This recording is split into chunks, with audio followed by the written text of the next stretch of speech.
నమస్తే. ఇంతకుముందే ప్రదీప్ కన్స్ట్రక్షన్స్కి సంబంధించిన దాంట్లో FTL పరిధిలో ఉంది ఈ బిల్డింగ్స్ అని చెప్పి హైడ్రా రంగనాథ్ వచ్చి అక్కడ ఒక విధ్వంసం సృష్టించి దీనికి అనుమతులన్నీ రద్దు చేస్తున్నాం, కూలగొడతామని చెప్పి ఒక స్టేట్మెంట్ ఇచ్చిపోయింది. ఈ ప్రదీప్ కన్స్ట్రక్షన్ సంబంధించిన సరౌండింగ్లో ఉన్నటువంటి బస్తీలు ఉన్నాయి, MS మక్తా, BS మక్తా, ఈ సరౌండింగ్లో ఉన్నటువంటి ఏరియాలో కొన్ని వందల మంది ఫ్యామిలీస్, దాదాపు 50 నుంచి 60,000 ఓట్లతో ప్రజలు ఇక్కడ ఉన్నారు. అన్ని ఓట్లు ఇక్కడ ఉన్నాయి. ఒక ఎమ్మెల్యేని కూడా ప్రభావితం చేయగలిగే ఓట్లు ఇక్కడ BS మక్తా, MS మక్తా, ఈ సోమాజిగూడ సరౌండింగ్లో, నక్లెస్ రోడ్ సరౌండింగ్లో ఉన్నాయి. సో వీళ్ళందరూ కూడా ఇప్పుడు మా ఇల్లు కూడా కొడుతున్నారు హైడ్రా రంగనాథ్ అని చెప్పి బయటికి వచ్చి నిరసన వ్యక్తం చేస్తున్నారు. ఒకసారి వాళ్ళతో మనం మాట్లాడే ప్రయత్నం చేద్దాం. నోటీస్ దియా తుమార్కు? नोटिस अभी नहीं, वो जब तेलंगाना गवर्नमेंट में आया था। ये सब FTL में को हाइड्रा वाले बोल रहे हैं। नहीं, रोड के लिए बोले थे, हाइड्रा वाले नहीं आए, फर्स्ट टाइम हाइड्रा, ये कांग्रेस गवर्नमेंट आने के बाद में हाइड्रा కూలుస్తా అంటురా, మరి బుల్డోజర్లతో బుల్డోజర్లు తీసుకొని కూలుస్తా అంటురా అంటున్నా. ఎప్పుడు వస్తారు భయం, ఎందుకంటే వీళ్ళంతా పేరు ఎంత బాగున్నది, హైదరాబాద్ది చాలా బాగున్నది పేరు. హైదరాబాద్ సెకండ్ వల్ల అక్కడ ఇక్కడ పోయినా బర్బాద్ చేయాలి, ఇల్లు కూలగొట్టాలి, వెళ్ళిపోవాలి. హైడ్రా పైసలు మాట లేదు, డాక్యుమెంట్ ఉన్నదా లేదా ఏం చూడరు, నోటీస్ ఉంటే కూడా తిప్పేస్తారు, డిమాలిజ్ చేస్తారు. అట్లా కబ్జా చేసిన వాళ్ళనే కూలగొడుతున్నామంటున్నా. కబ్జా కాదు, నోటరీ ఉన్నది, 50 సంవత్సరాల కబ్జా ఉంది, light bill, null bill, current bill మొత్తం ఉన్నాయి.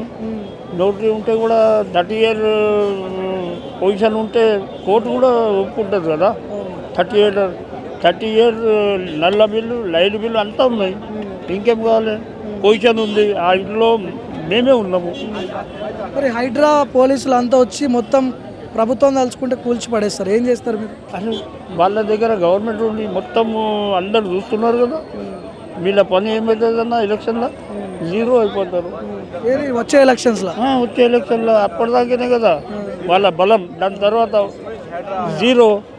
మళ్ళీ మా కేసీఆర్ వస్తాడు, వచ్చి మాకు న్యాయం చేస్తాడు. ఇప్పుడు GHMC ఎన్నికలు ఉన్నాయి కదా, తొందరలో ఉన్నాయి కూడా చూసుకోండి. ఓన్లీ TRS, ఎవ్వరు ఏం చేయలేరు, ఎంత పైసలు పెట్టినా ఏం చేసినా అందరికీ తెలిసిపోయింది. ఇప్పుడు నీళ్ళు టైంలో వస్తలేవు, కరెంట్ సరిగ్గా వస్తలేదు, ఒక్క పని కూడా కరెక్ట్ లేదు, జీరో, మొత్తం జీరో. ఎలక్షన్లో జీరో.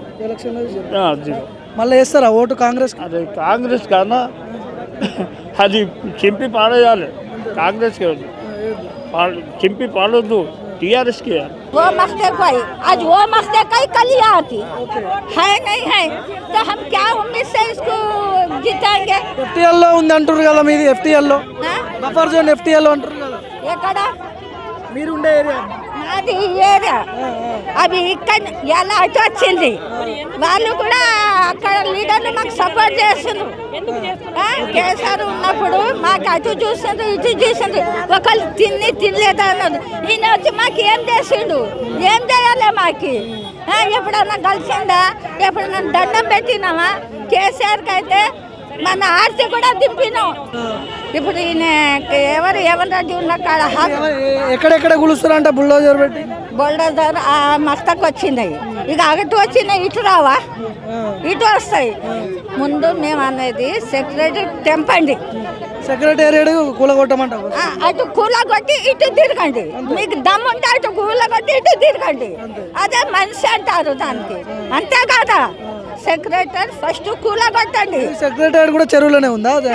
అంతా చెరువునా? అది నిపారా ఇది అది అంతా నీళ్ళల్లో ఉంది. జల్బేఆర్, P. నరసింహారావుది అంతా, ప్రసాద్ మ్యాక్స్ కూడా గంటలోనే ఉంది, అంతా దాంట్లోనే ఉంది. ఇంకేం లేదు మాకు. ఏరియా మొత్తం పోతుంటా కదా, ఏరియా అంతా పోతానంటేనే మేము వచ్చినాం, వాళ్ళకి సపోర్ట్ చేయడానికి వచ్చినాం. మేమెవరు ఒక్క పైసా తీసుకుంటాం, ఎవరు మాకు ఒక 10 రూపాయలు ఇవ్వలే. మేము ఆ లీడర్ మాకి మంచిగా చూసిండు, మా మంచి దాంట్లో చెబర్ దాంట్లో వచ్చింది. బస్తీలకు వస్తే ఏం చేస్తారు బుల్డోజర్లు? మా బస్సులో వస్తే మా చిన్న పిల్లలు పెద్దలు అందరు పంచుకుంటాం, మా మీద నుంచి పోవాలి అంతే. ప్యానానికి ప్యానం కబ్జా చేసి కట్టిర్రు అంటారు కదా ఇల్లు. ఉన్నాయి, నోటీసులు ఉన్నాయి. 50 గజాలు, 40 గజాలు, 60 గజాలు, 100 గజాలు, 200 గజాలు, ఒక 500, 1000 గజాలు. ఎందుకు రేవంత్ రెడ్డి ఎందుకు ఇట్లా చేస్తున్నాడు? ఏమో అదే పేదలకు దుకాణాలు దంపిండు కానీ రోడ్ పైన దుకాణాలు. ఆయన హుకుమత్ చేయలేడు. ఈ హుకుమత్ చేయాలంటే ఇంత పెద్ద గుండె కావాలి ఎవరైతే కూడా. కేసీఆర్ ఉన్నప్పుడు ఇట్లనే అయిందా? కాలే. దాంట్లో రోడ్ల మీద కూర్చొని అమ్ముకున్నాం. ఆయన వస్తే ఇట్లా దండం పెట్టేటోళ్ళు కానీ ఆయన కార్తెలు తిప్పినాం, ఆయన మీద పూలు సలినాం కానీ ఆయన మంచితనం ఇంతే ఉన్నమాట చెప్తాను. ఓట్లు వేసిర్రా? ఓటు వేసినావా రేవంత్ రెడ్డికి పోయినసారి? వేసినాం. ఓట్లు వేసి ఇట్లా ఎందుకు అవుతుంది? ఓట్లు వేసినాంనే అట్లా. మళ్ళీ వేస్తారా? జిహెచ్ఎంసీ ఎలక్షన్స్ ఉన్నాయి కదా. ఆయన మర్యాద ఉంచుకోవాలి. మాది ఎలక్షన్ ఉంది, మళ్ళీ మేము ఆయన రాడు ఆయన అనుకోనే ఇది అన్ని నాటకాలు చేస్తాం అంతే. ఇందిరాగాంధీ బండ ఇండ్లు ఇస్తామని ఇప్పుడు ఆ ఫోటోలు ఉంది, ఇప్పుడు దాకా పోతున్నాయి అంటే నేను ఇప్పుడు 2 నెలల నుంచి నేను పేషెంట్ను. నాకు షుగర్ ఈ విషయం తెలిసినప్పటి నుంచి 500 చిల్లర షుగరు, బీపీ, రాత్రి మగలు నిద్రలు ఉండట్లేదు. నా పిల్లలని మధ్య తరగతిలో నేను చదువు మానేపించిన 110 రూపాయలలాగా వడ్డీకి తెచ్చి నా పిల్లలకు ఒక అండగా ఇల్లు ఉండాలా, నేను ఎవరింట్లోనో కిరాయికుండి బ్రతకడం కాదు అని చెప్పేసి నేను బంగ్లాలలో రాత్రి మగలు కష్టం చేసి నా పిల్లలను కష్టపడి చేపించుకొని నేను ఒక ఇల్లు అనేది కట్టుకున్నాను.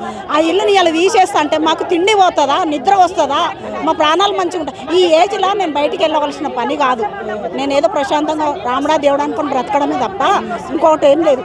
కానీ ఇప్పుడు ఈ విషయం తెలిసినప్పటి నుంచి మాకు నిద్రలు లేవు. మా పిల్లలు నానా బాధలు పడుతున్నారు. ఎప్పుడే బుల్డోజర్ వచ్చి కూల్చుకొని పోతుందా? నేనైతే ఒకదానికి తెగిడిచిన బాబు, ఎవరేమైనా సరే నేను బుల్డోజర్ కింద వండేది ఖాయం. తీస్తాడా తీయమని, శవాలను కూడా తీయమని రేవంత్ రెడ్డికి ఇదే మాట అంట. శవాలను తీస్తాడా లేకుంటే మాకు ఇదే ఏరియాలో ఫ్లాట్లు చూపిస్తాడా? మాది 130 గజాలు ఉంది, నాది 4 ఫ్లోర్లు బిల్డింగు. నేను 1.5 కోటి పెట్టి కట్టిన. నేను ఇంకా కూడా ఇప్పటికి కూడా ఇంకా నాకు ఒక ఎంత 75 లక్షలు ఉంది. ఆ 75 లక్షలు ఇప్పుడు నా ఇల్లు పోతుందంటే నేను అప్పుకు భయపడన్నా, జాగకు భయపడన్నా, నా పిల్లల పరిస్థితి ఏమవుతుందని భయపడాను. కబ్జా చేసి కట్టిన వాళ్ళ ఇల్లు మాత్రమే కూలుస్తున్నాం అంటుండే రేవంత్ రెడ్డి. కబ్జా కాదు, నేను చెరువులో డబ్బులు ఇచ్చుకున్నా. అయినా అది ఏముండే ఓపెన్ ప్లేస్ ఉండే, అందరూ ఎక్కడెక్కడలో వచ్చి ఫ్లాట్లు కొంటుంటే నేను ఆడ ఉండి విన్నాదాన్ని. నేను ఎట్లా కొనుక్కోను? నేను పైసలు ఇచ్చి కొన్నా, నాకు ఫ్రీగా ఎవరు ఇవ్వలేదు. పైసలు ఇచ్చి కొన్నా, నేను పైసలు వడ్డీలకు తెచ్చుకొని ఇల్లు కట్టిన. ఇవాళ మా రోడ్డు పాలు చేస్తాంట మధ్య. అప్పుడు పర్మిషన్లు ఇచ్చారు, మరి ఇప్పుడేంది? అప్పుడు ఇచ్చారు కదా. మరి అదే పర్మిషన్ ఇప్పుడు నువ్వు కూడా ఇవ్వచ్చు కదా, రేవంత్ రెడ్డి కూడా ఇవ్వచ్చు కదా. రేవంత్ రెడ్డి మరి మీ నెత్తులు కొట్టానమ్మా, మీకు ఒక సపోర్ట్ లాగా మేము అండగా మీ అన్నలాగా ఉంటాం, మీ తోడులాగా ఉంటాం, నీడలాగా ఉంటాం అని ఆయన చెప్పాలి కదా. ఆయన ఏం చెప్పట్లేదు.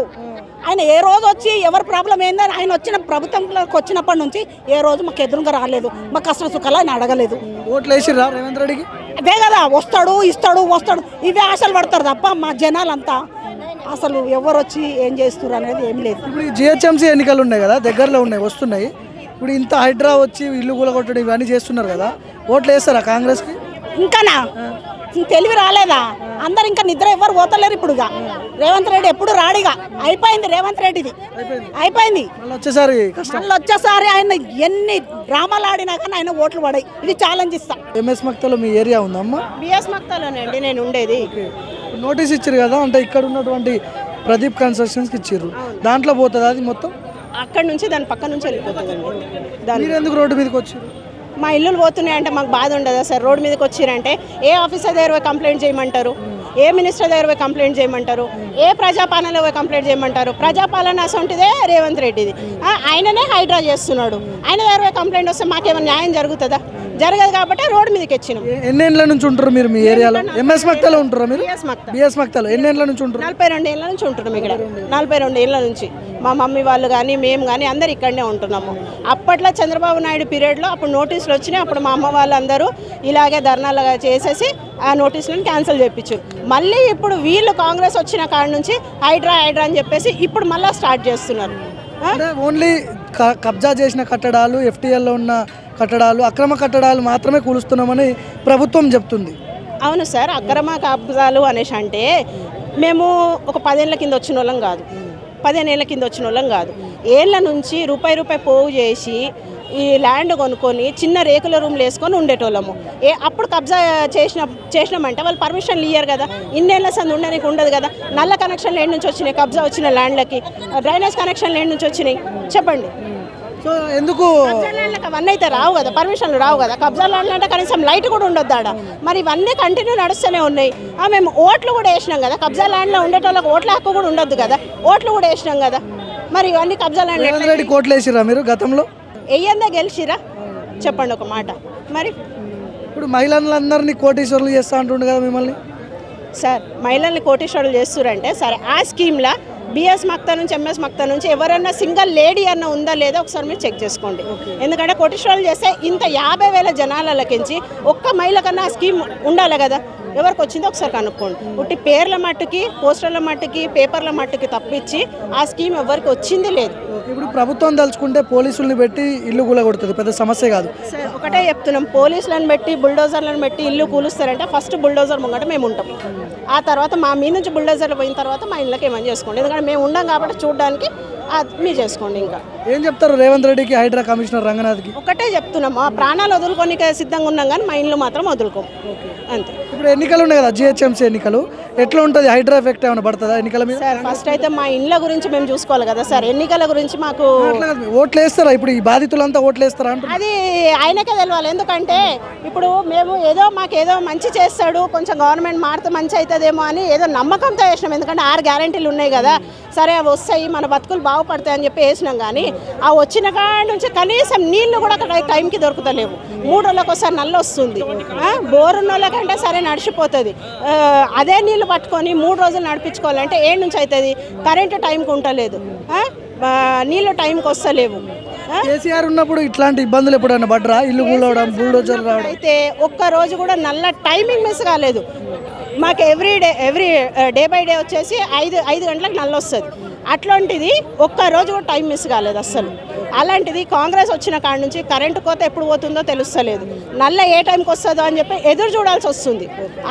అలాంటి పరిస్థితి అయిపోయింది. 2000 కోటీశ్వరులు మహిళను కోటీశ్వరులు చేస్తా అన్నారు కదా, అది పక్కన పెట్టండి. ఇచ్చిన 6 గ్యారెంటీలల్లో లేడీస్కి ఎవరికన్నా 2500 వస్తుందా లేదో ఒకసారి అది కనుక్కోండి. తులం బంగారం వచ్చిందా? ఎవరికి వచ్చింది సార్ తులం బంగారము? ఎవరికి వచ్చింది?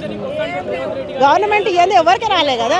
ఉట్టి షాదీ ముబారక్ చెక్కులో కూడా వేస్తున్నారు కానీ తులం బంగారం ఎవరికి రాలేదు ఇప్పటిదాకా. మీ ఇండ్ల మీదకి బుల్డోజర్లు వస్తే మీరు ఏం చేస్తారు చివరికి చెప్పండి? చెప్పినా కదా సార్, మా ఇండ్ల మీదకి బుల్డోజర్ వస్తుంది అంటే ఖచ్చితంగా ఫస్ట్ బుల్డోజర్ ముంగడు మేము ఉంటాం, మా బస్తీ వాసులం అందరం ఉంటాం. ఆ తర్వాతనే మా మీద నుంచి బుల్డోజర్ దాటి మా ఇండ్ల కాడికి పోవాలి. అంత మించి ఏం చేయలేము. ఇంకా యాక్చువల్గా ఎఫ్టీఎల్ పరిధిలో ఉన్న వాటిని మాత్రమే కూలగొడతామని హైదరాబాద్ చెప్తున్నారు. మీకు వచ్చిన ప్రాబ్లం ఏంటి? ప్రాబ్లం ఏంటంటే క్లియరిఫికేషన్ ఇస్తలేరు. అంటే మీరు చెప్పారు కదా ఇప్పుడే ఎఫ్టీఎల్ ఉన్న వాళ్ళని, అది ఎంత లైన్లో ఉంది చూపించాలి కదా, కరెక్ట్ అది చూపిస్తలేరు. ఓన్లీ మీరు హోటల్స్ అంటున్నారు, పెద్ద పెద్ద కాంప్లెక్స్ అంటున్నారు, బట్ చిన్న హౌసెస్కి ఏం ప్రాబ్లం అది చూపించాలి కదండి ఫస్ట్. దాని గురించి ఆందోళన ఇంత ఏం లేదు. ఇన్ని చిన్నప్పటి నుంచి ఇక్కడే ఉన్నాం మేము. ఇక సడన్గా మీరు ఒక మా దగ్గర మీ పొజిషన్లో వచ్చి ఆలోచించి, చిన్నప్పుడు ఒక ఊర్లో ఉన్నారు మనం, అందరు ఫ్రెండ్స్ ఉంటారు, సడన్గా మీకు వెళ్ళిపోమంటే ఎలా ఉంటుందండి? అది మా ప్రాబ్లం. ఇప్పుడు బిఎస్ మక్తా, ఎంఎస్ మక్తా రెండింటిని లేపేస్తారా? రెండింటిని లేపేయడం కాదు, అది మాకు ఐడియా లేదు.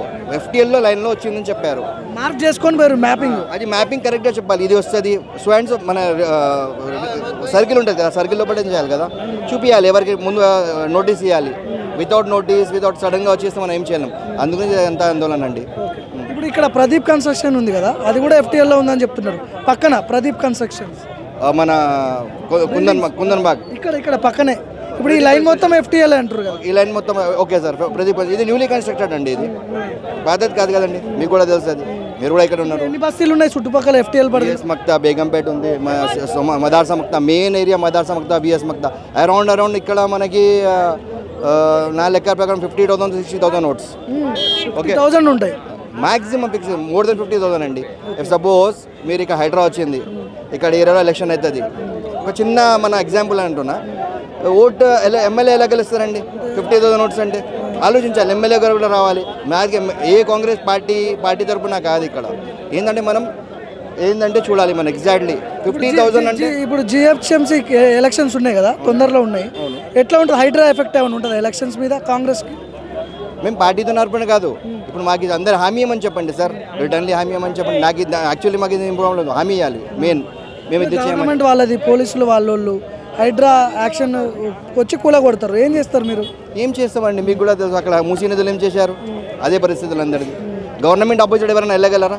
ఈవెన్ సింగిల్ మీరు స్టెప్ కూడా చేయలేరు, బికాస్ గవర్నమెంట్ ఈజ్ గవర్నమెంట్.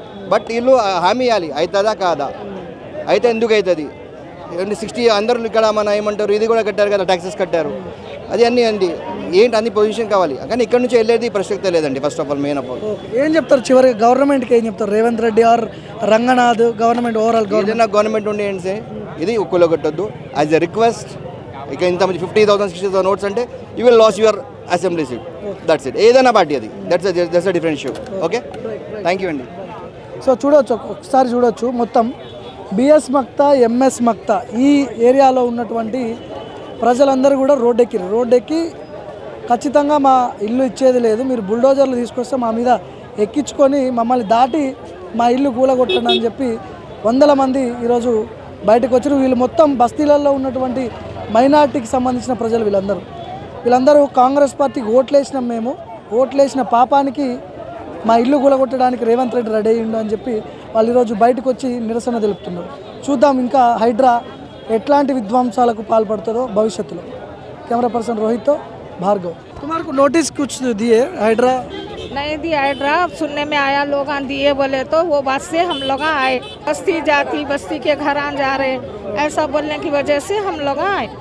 तुम क्या बोलते हो? नहीं अगर बस्ती जाती बोल के इसके लिए सब जने आके यहाँ ठहरे हुए, मालूम होना बोल के सबको, पब्लिक को भी। कई सालों से है बस्ती, अभी सच गए तो कैसा कुछ भी करना रहेगा। कितने दिन हो गया नोटिस देकर तुम्हारे? नोटिस अभी नहीं आई, खाली मैपिंग डाले खाली जाती बोल के, इसके लिए यहाँ ठहरे हुए सब जना। कितना फैमिलीज रहते तुम्हारे एरिया में? अब फैमिली तो बहुत है भैया, बोल नहीं सकते। अभी एक बस्ती में कितने जने बोल के बोल सकते, छोटे भी है बड़े भी है, ये भी है अपने को। इसके लिए इसके वास्ते आए हुए हैं पूरे जने यहाँ ठहरे के। कहे तो गरीबा हैं पूरे, क्या लखपतियाँ तो नहीं है, कमाना तो खाना है सब जने, नहीं तो नहीं कुछ भी। FTL में है बोलते हैं ना हाइड्रा वाले? हाय बोले थे तब गरीबन के पर ही जुल्म जमाने से, अब से नहीं है। बचपना छोगा हमारा, सामने आ जाओ। बचपना गुजर गया हमारा, बुढ़ापा भी हो गया, बच्चों के शादियाँ हो गए, नवासे पोतरे वाले सब हो गए हम लोग अभी तक। अब उठाते बोल के बोले तो इसके लिए कैसा उठाते बोल के पूछते क्या से आए, हम भी ज़रा मालूम होना ना। अब कमाना करना ये करना रहता ना, सब अपने को सब मालूम होना पड़ता, इसके लिए से आए।